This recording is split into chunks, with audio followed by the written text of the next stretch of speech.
नमस्कार दोस्तों, जय हिंद, जय भारत। दोस्तों, आज हम इस वीडियो में जानेंगे वैश्वीकरण अथवा भूमंडलीकरण के उदय के कारण।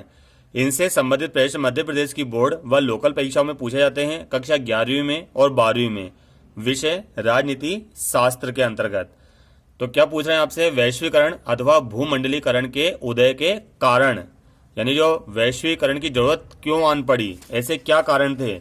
तो वैश्वीकरण किसे कहते हैं, सबसे पहले ये जानिए आप। जब कोई देश विश्व के विभिन्न राष्ट्रों के साथ वस्तु, सेवा, पूंजी एवं बौद्धिक संपदा का किसी भी प्रतिबंध के बिना परस्पर आदान प्रदान करता है तो इसे वैश्वीकरण कहते हैं।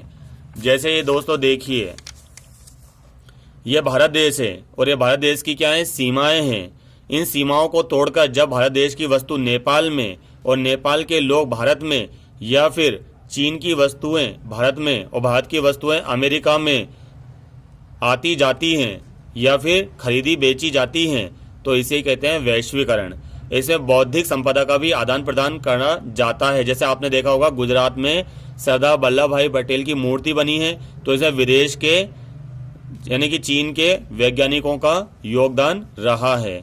इसी प्रकार मेट्रो में जापान के वैज्ञानिकों का योगदान रहा है। इसी प्रकार अमेरिका में डॉक्टर, भारतीय डॉक्टर, इंजीनियर, नर्स योगदान दे रहे हैं। तो यही तो है वैश्वीकरण। लेकिन इसके उदय के कुछ कारण हैं, तो हम देखते हैं। वैश्वीकरण के उदय का मुख्य कारण युद्ध की संभावनाओं को कम करना है, यानी युद्ध की संभावनाओं का कम करना था। ये देखिए दोस्तों, भारत पाकिस्तान चाहे कितने ही लड़ते हों, परंतु एक दूसरे के साथ क्या चलता है इनका? व्यापार।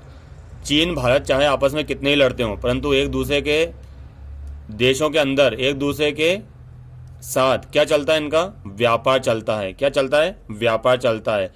अमेरिका और भारत के मध्य क्या चलता है? व्यापार चलता है। चलता है कि नहीं चलता है? तो इससे क्या होता है, अगर मान लो चीन भारत पर हमला करता है आज की स्थिति में, तो भारत क्या करेगा? उसकी वस्तुओं को भारत आने से रोक देगा, जिससे क्या पड़ेगा? चीन पर असर पड़ जाएगा। चीन की मुद्रा खोखली हो जाएगी, डूब जाएगी। इसलिए चीन आज 10 बार सोचता है। तो यही तो है वैश्वीकरण का उद्देश्य, कि दोनों देश आपस में लड़े ना। इसी प्रकार भारत पाकिस्तान चाहे लड़ते हों, परंतु पाकिस्तान के लोग भारत के लोग पाकिस्तान की चीनी और पाकिस्तान के लोग भारत के पान खाते रहते हैं, चबाते रहते हैं। तो यही है वैश्वीकरण। तो वैश्वीकरण के उदय का मुख्य कारण क्या था? ये जो आपस में युद्ध हो रहे हैं, जो देश जरा जैसी बातों पे युद्ध कर देते हैं, ये युद्ध ना करें। दूसरा है, वैश्वीकरण के उदय का एक कारण राष्ट्रों के अलगाववाद को खत्म करके उन्हें विश्व व्यवस्था में सक्रिय करना था। तो वैश्वीकरण का जन्म क्यों हुआ? क्योंकि ये जो राष्ट्र थे, विश्व के जो भांति भांति के जो राष्ट्र हैं, भिन्न भिन्न जो राष्ट्र हैं, इनमें आपस में क्या था? अलगाववाद। जाति का अलगाववाद, धर्म का अलगाववाद, भाषा का अलगाववाद, सकल का यानी सकल सूरत का अलगाववाद था। तो इस अलगाववाद को खत्म करने के लिए वैश्वीकरण का जन्म हुआ। तो किसी हद तक वैश्वीकरण सार्थक भी रहा है। तीसरा है, पर्यावरण संतुलन को निरंतर कायम रखना भी वैश्वीकरण के उदय का कारण रहा है। चौथा है, वैश्वीकरण के उदय का एक अन्य कारण ऐसी आर्थिक व्यवस्था की स्थापना करना रहा जिसमें निर्धनता को कम किया जा सके। आज देखिए दोस्तों, नेपाल निर्धन देश है, ठीक है ना। वैसे तो भारत भी गरीब देश ही है, तो नेपाल निर्धन देश है, परंतु नेपाल के लोग भारत में आकर रोजगार करते हैं और यहाँ से मुद्रा कमाकर अपने देश में ले जाते हैं, तो उन्हें क्या मिल जाता है? फायदा मिल जाता है। इसी प्रकार तिब्बत के लोग भारत में आकर तिब्बत मार्केट लगाते हैं जगह जगह और स्वेटर वगैरह बेचते हैं, जिनसे उन्हें क्या मिल जाता है? रोजगार मिल जाता है और मुद्रा प्राप्त हो जाती है, ठीक है ना। तो इसी तो कहते हैं वैश्वीकरण। इससे क्या होती है, पड़ोसी देशों की या फिर अन्य देशों की गरीबी क्या हो जाती है, कुछ हद तक दूर हो जाती है। अगर मान लो भारत अड़ियल रहे कि नहीं, कोई भी मुल्क हमारे देश में व्यापार करने नहीं आ सकता, तो ये आसपास के देश तो भूखे ही मर जाएंगे दोस्तों।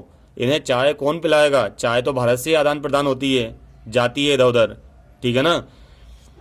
इसी प्रकार ये जो देश है, छोटे छोटे देश, ये अड़ियल व्यवहार अपना लें तो फिर भारत को दिक्कत आ जाएगी।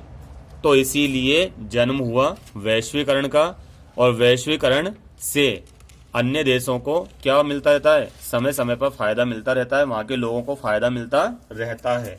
उम्मीद है आज का वीडियो आपको पसंद आया होगा, समझ भी आया होगा, आपको पता चला होगा वैश्वीकरण होता क्या है। पहले दोस्तों जब मोबाइल फ़ोन आया था तो क्या हुआ था, महंगा, बहुत महंगा था। जब मोबाइल की सिम आई थी तो सबसे पहले क्या थी, वो बहुत महंगी थी, 1000-1000, 5,000, 7,000 में सिम बिकी थी उस समय। लेकिन इस वैश्वीकरण के कारण आज सिम 10 रुपये में, 20 रुपये में मारी मारी डोल रही है। मोबाइल 1000 रुपये में, 5,000 रुपये में मारे मारे डोल रहे हैं। टीवियाँ 7-7 हज़ार में, 5-5 हज़ार में मिल रही हैं। क्यों? क्योंकि वैश्वीकरण उद्योग को बढ़ावा देता है, महंगाई को घटाता है। उम्मीद है आज का वीडियो आपको समझ आया होगा, पसंद भी आया होगा। धन्यवाद।